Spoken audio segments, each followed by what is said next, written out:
What if everything you think you know about normal life is actually part of a countdown you cannot see?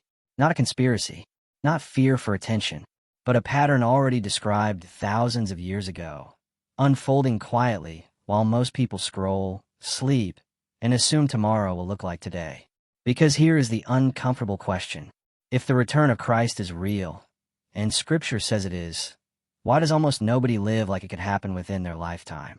That gap between belief and readiness is where deception grows strongest. And that is exactly what this is about.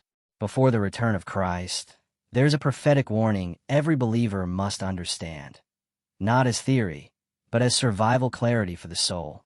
Most people don't reject faith outright. They delay it. They dilute it. They domesticate it.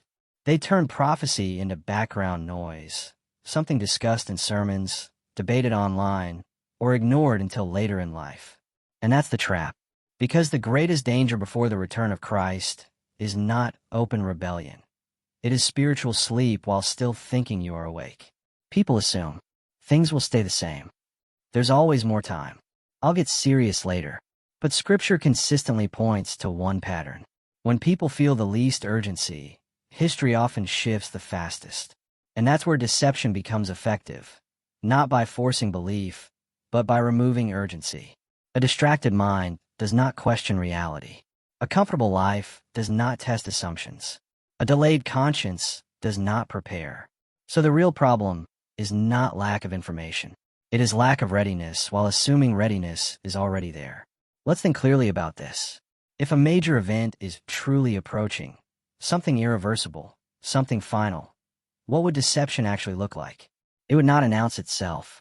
It would not feel evil at first. It would look normal. That is the pattern warned about in prophecy.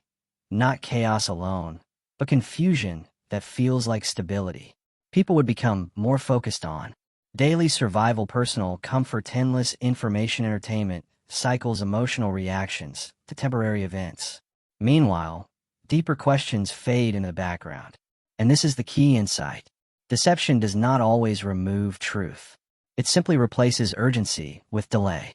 You can still believe, but you stop acting like it matters now.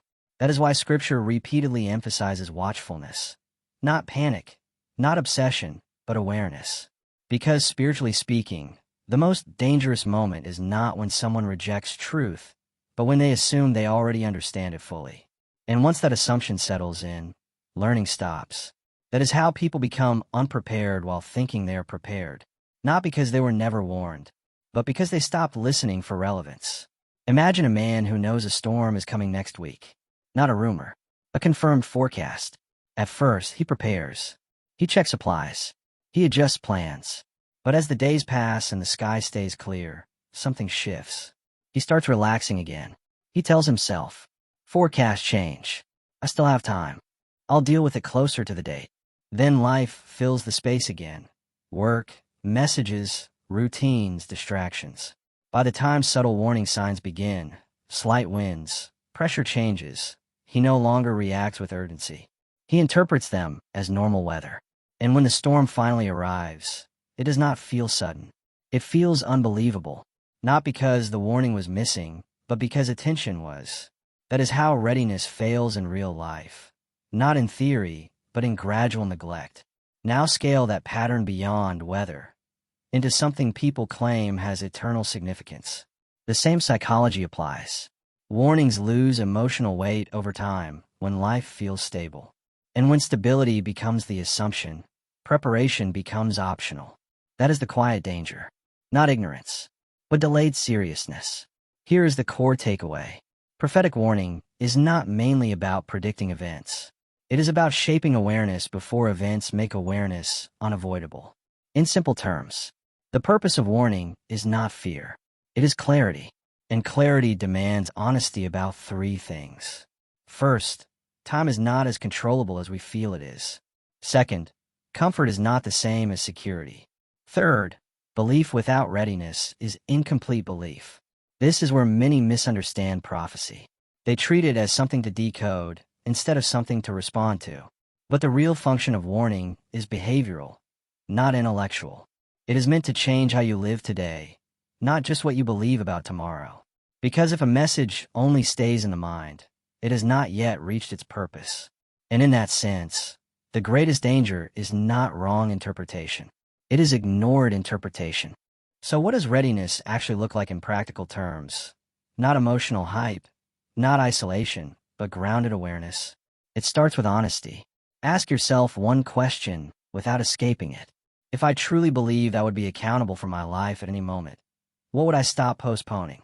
Not everything changes at once, but something always does.